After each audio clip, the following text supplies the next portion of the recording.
కొడవలూరు మండలం మిక్కిలింపేట గ్రామంలో 90 లక్షల రూపాయల వ్యయంతో నిర్మించిన సీసీ రోడ్డును ఎమ్మెల్యే ప్రశాంతిరెడ్డి ఘనంగా ప్రారంభించారు. తెలుగుదేశం పార్టీ 44వ ఆవిర్భావ దినోత్సవం సందర్భంగా పార్టీ పథకాన్ని ఆవిష్కరించిన అనంతరం ఆమె మాట్లాడుతూ, తెలుగు ప్రజల ఆత్మగౌరవాన్ని ప్రపంచానికి చాటి చెప్పిన స్వర్గీయ నందమూరి తారక రామారావు స్థాపించిన పార్టీ నేటికి 44 ఏళ్లు పూర్తి చేసుకోవడం సంతోషకరమని కార్యకర్తలకు శుభాకాంక్షలు తెలిపారు. అన్న ఎన్టీఆర్ నాటిన మొక్కను చంద్రబాబు నాయుడు మహావృక్షంగా పెంచగా నేడు యువనేత లోకేష్ పార్టీని మరింత బలోపేతం చేస్తున్నారని కొనియాడారు. కేవలం 21 నెలల కూటమి ప్రభుత్వ పాలనలో మిక్కిలింపేట అభివృద్ధి కోసమే 1,81,00,000 వెచ్చించామని వివరించిన ఆమె త్వరలోనే కొడవలూరు మండలాన్ని పారిశ్రామిక హబ్గా మారుస్తామని ధీమా వ్యక్తం చేశారు. స్థానిక యువతకు ఉపాధి కల్పించేందుకు వీపీఆర్ ఫౌండేషన్ ఆధ్వర్యంలో స్కిల్ సెంటర్ ఏర్పాటు చేసి శిక్షణ ఇస్తామని హామీ ఇచ్చారు. ఇదే క్రమంలో ఏప్రిల్ 2న పదవీ విరమణ చేయబోతున్న సర్పంచ్ బుజ్జిరెడ్డిని ఆమె ఘనంగా సన్మానించారు. భవిష్యత్తులో గ్రామంలో శ్మశాన వాటికల ఆధునీకరణ, డ్రైన్ల నిర్మాణం చేపడతామని పేర్కొన్న ఈ కార్యక్రమంలో టీడీపీ నాయకులు, కార్యకర్తలు పెద్ద సంఖ్యలో పాల్గొన్నారు. మిగిలింపేటలో 44 సంవత్సరాల క్రితం వేసిన రోడ్డుని తిరిగి వేసుకొని ఓపెన్ చేసుకుంటున్నాం. దానికి విచ్చేసిన ఆ ప్రారంభోత్సవానికి విచ్చేసిన తెలుగుదేశం నాయకులు, కార్యకర్తలు, కూటమి నేతలకి, మిక్కిలింపేట గ్రామ ప్రజలకి అందరికీ కూడా ధన్యవాదాలు తెలుపుకుంటున్నాను. ఈ రోజు వీటన్నిటికన్నా కూడా ఒక ముఖ్యమైన రోజు, మనం ఎప్పుడు మర్చిపోలేని రోజు మార్చి 29 అంటే. ఎందుకంటే 44 సంవత్సరాల క్రితం ప్రజలే దేవుళ్ళు, సమాజమే దేవాలయమని అన్న నందమూరి తారక రామారావు గారు పార్టీ ఆవిర్భావం చేసిన రోజు ఈ రోజు తెలుగుదేశం నేతలకు, కార్యకర్తలకు, ప్రజలకు, తెలుగుదేశం కుటుంబ సభ్యులకు అందరికీ ఒక రోజు ఈ రోజు. అటువంటి ఈ రోజు మిక్కిలింపేటలో మనం జెండా ఎగరవేసుకొని ఇక్కడ రోడ్ ఓపెనింగ్ చేసుకోవడం నిజంగా చాలా సంతోషించదగ్గ విషయం. బుజ్జిరెడ్డి అన్న గత 5 సంవత్సరాలు గత ప్రభుత్వంలో ఊర్లో ఏ పనులు చేయలేక నానా అవసరం పడినా కూడా ఒక సర్పంచ్ గా మీకందరికీ దగ్గరగా ఉన్నందుకు ఆయనకి ఈ రోజు ఈ చిరు సన్మానం చేసుకోవడం జరిగింది. ఎందుకంటే మీకు అందరికీ తెలుసు 2వ తేదీకి సర్పంచ్ల టైం కూడా అయిపోతుంది.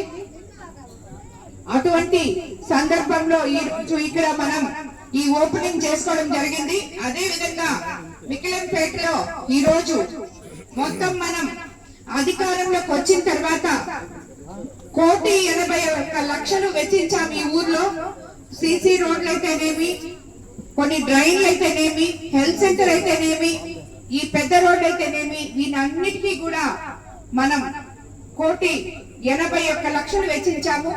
అందుకు నిజంగా మన ప్రభుత్వం అధికారంలోకి వచ్చి 20 నెలలే అయినా మన ముఖ్యమంత్రి చంద్రబాబు నాయుడు గారు ఒకవైపు సంక్షేమము, ఇంకోవైపు అభివృద్ధి ఎలాగైతే చేస్తామని చెప్పారో అలాగే మనకి సంక్షేమం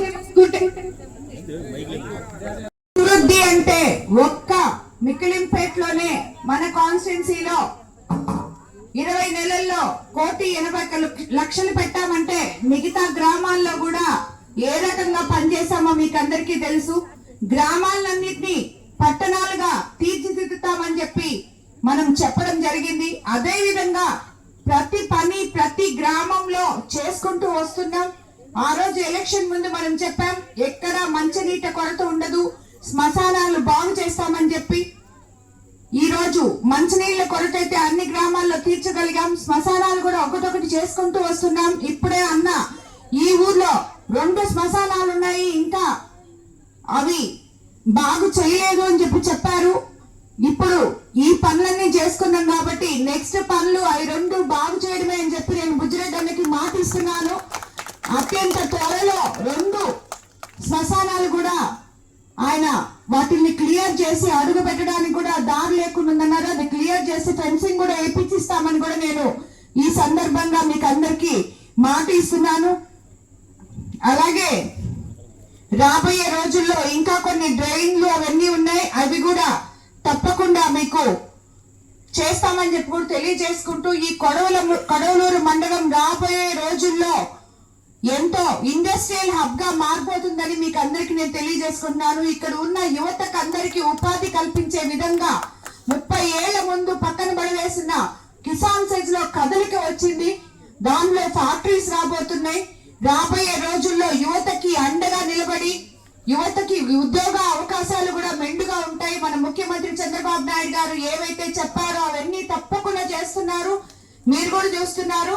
కాబట్టి మనం రాబోయే రోజుల్లో ఉద్యోగాలకి ఊర్లు వదిలేసి బయట పోవాల్సిన అవసరం కూడా లేకుండా మన చుట్టుపక్కల గ్రామాల్లో ఉండి మనం ఇక్కడ కిసాన్ సెజ్ లో రాబోయే ఉద్యోగాలు కూడా మన పిల్లలకి ఉంటాయని చెప్పి కూడా మీకు అందరికీ తెలియజేసుకుంటున్నాను. ముఖ్యంగా ఈ ఫ్యాక్టరీస్ అన్ని ఇక్కడ రావడానికి మన ముఖ్యమంత్రి చంద్రబాబు నాయుడు గారు, ఎంపీ వేమిరెడ్డి ప్రభాకర్ రెడ్డి గారు తగు కృషి చేస్తున్నారు. తప్పకుండా అదే విధంగా కిసాన్ సెజ్ లో మనం రాబోయే రోజుల్లో విపిఆర్ ఫౌండేషన్ ద్వారా ఒక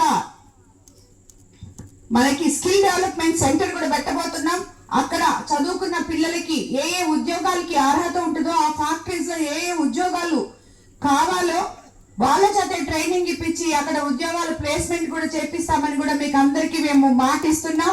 కాబట్టి మీకు అందరికీ ఒకటే తెలియజేసుకుంటున్నాను, ఈ రోజు మనం ఇన్ని పనులు చేసుకున్నామంటే, ఈ మాదిరి చేసుకుంటున్నామంటే మీకు అందరికీ తెలుసు మన ముఖ్యమంత్రి చంద్రబాబు నాయుడు గారు ఎంత కష్టపడి గత ప్రభుత్వం ఆర్థిక వ్యవస్థనంతా చక్కదిద్దుకొని ఈ రోజు ఇన్ని పనులు చేస్తూ ముందుకు వస్తున్నారు. మళ్ళీ మనకి ఎల్లుండి 1వ తేదీ పెన్షన్ ఉంది.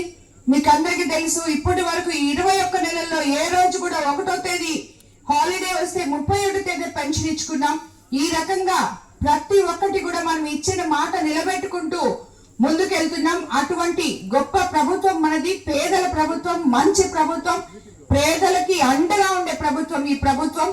అదేవిధంగా మనం ఈనాడు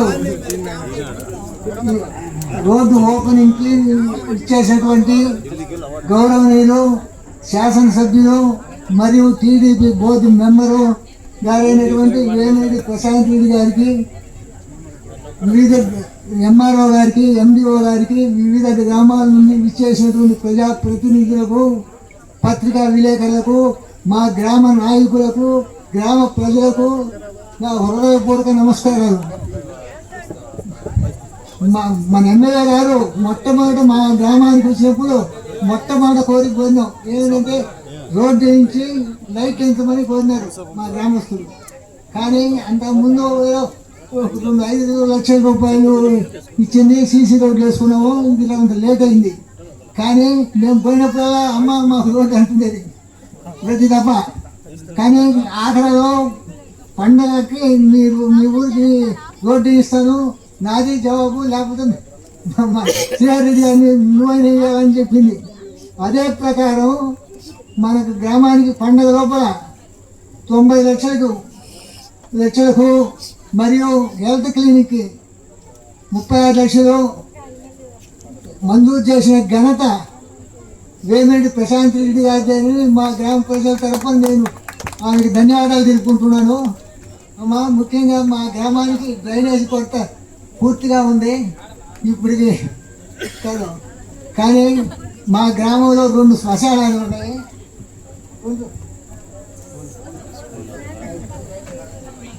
ఆయన చేసిన మంచి ఈ రోజుకి ఎవరు మర్చిపోలేరు. ఒక పెన్షన్ అయితేనేమి, 2 రూపాయల బియ్యం అయితేనేమి, మహిళలకి సమాన ఆస్తి హక్కు అయితేనేమి, ఇలాంటివి చెప్పుకుంటూ పోతే కొన్ని రోజులు కూడా సరిపోవు. అన్ని సంస్థాగతమైన పనులన్నీ ఆ రోజు చేయడం జరిగింది. వాటిల్ని కంటిన్యూ చేస్తా మన ముఖ్యమంత్రి చంద్రబాబు నాయుడు గారు ఈ రోజు ఏదైతే పొదుపు మహిళలు గాని, జన్మభూమి గాని, వీటన్నిటికీ శ్రీకారం చుట్టడం జరిగింది. ప్రతి ఒక్కరికి ఎస్సీ, ఎస్టీ, బీసీ మహిళలకి ప్రతి ఇంటి నుంచి ఒక మహిళా పారిశ్రామికవేత్త బయటకి రావాలని చెప్పి పొదుపుని ఇవన్నీ కూడా ఎన్నో ఎంకరేజ్ చేయడం జరిగింది. అదే విధంగా మన యువ నాయకుడు లోకేష్ బాబు తెలుగుదేశం కార్యకర్తే అధినేత అని ముందుకు తీసుకెళ్తూ తెలుగుదేశం పార్టీని ఈ రోజు కార్యకర్తలు కష్టపడి గత ప్రభుత్వంలో ఎంతమంది కష్టపడి ఈ పార్టీని తన భుజాల మీద వేసుకొని మోసి ఈ రోజు అధికారంలోకి తీసుకురాగలిగారో వాళ్ళందరికీ కూడా సరైన గుర్తింపునిస్తామని చెప్పి కూడా మీకు తెలియజేసుకుంటున్నాను. అదే విధంగా ప్రతి ఒక్కరూ కలిసి మెలిసి పనిచేయాలని, గ్రామాలు అభివృద్ధిలో ముందు అడుగులు వేయాలని చెప్పి నేను కోరుకుంటున్నాను. గ్రామాల్లో చిన్న చిన్న మనస్పర్ధలు ఉంటాయి, కక్షలు ఉంటాయి, కార్పణ్యాలు ఉంటాయి. అవన్నీ ఒక పక్క, గ్రామ ప్రజలు మనల్ని నమ్మి నాయకులుగా చేసినందుకు వాళ్ళకి సేవకులుగా మారి మీరందరూ పనిచేయాలని గ్రామానికి నేను మిమ్మల్ని అందరినీ కోరుకుంటూ ధన్యవాదాలు తెలుపుకుంటున్నాను. గారి విగ్రహం లేకపోవడం దురదృష్టకరం. ఈ రోజు మనం ఈ 44వ ఆవిర్భావ దినోత్సవ సందర్భంగా బుచ్చిలో శంకుస్థాపన చేసుకోవడం జరిగింది. ఎన్టీ రామారావు గారి విగ్రహాన్ని ప్రతిష్ఠ చేయడానికి. అదే విధంగా మనకి వరి కోతలు జరుగుతున్నాయి. ధాన్యం సేకరణ కేంద్రాలన్నీ కూడా ఓపెన్ చేస్తున్నాయి. రైతులకు అందరికీ అందుబాటులో మిల్లర్స్ తో కూడా మాట్లాడున్నాం. లారీలు వచ్చే విధంగా కూడా ఏర్పాటు చేస్తున్నాం. గోతాలు కూడా టైంకి ఇవ్వమని చెప్పున్నాం. కానీ మీకు ఎక్కడో రైతులు ఇబ్బంది పడుతున్నారు అని చెప్పి తెలిసి మన ముఖ్యమంత్రి గారి దృష్టికి తీసుకెళ్తే ఆయన రేపు మన సివిల్ సప్లైస్ మినిస్టర్ గారిని కోవూరుకి పంపిస్తున్నారు. ఇనవడకి రేపు పొద్దున వస్తున్నారు. పాడి ప్రొక్యూర్ అదే ధాన్యం సేకరణ కేంద్రం దగ్గరికి, అలాగే వరి కోత జరిగే ఫీల్డ్ కి వస్తున్నారు ఆయన. ఎందుకంటే మన పరిస్థితులను చూసి ఇక్కడ ఇంకా రైస్ మిల్లర్స్ ఎవరైనా సరిగ్గా కొలుసుకోలేకపోతే వాళ్ళకి కూడా సూచనలు సలహాలు ఇవ్వడానికి. కాబట్టి కొడలూరు మండలం నుంచి కూడా రైతులందరూ తప్పకుండా రేపు కోవూరు వచ్చి రైతులకి ఉన్న సమస్యలు మినిస్టర్ గారి దగ్గర కూడా తెలియజేయాలని మిమ్మల్ని అందరినీ కోరుకుంటున్నాను. ఇప్పుడే ఇదేనా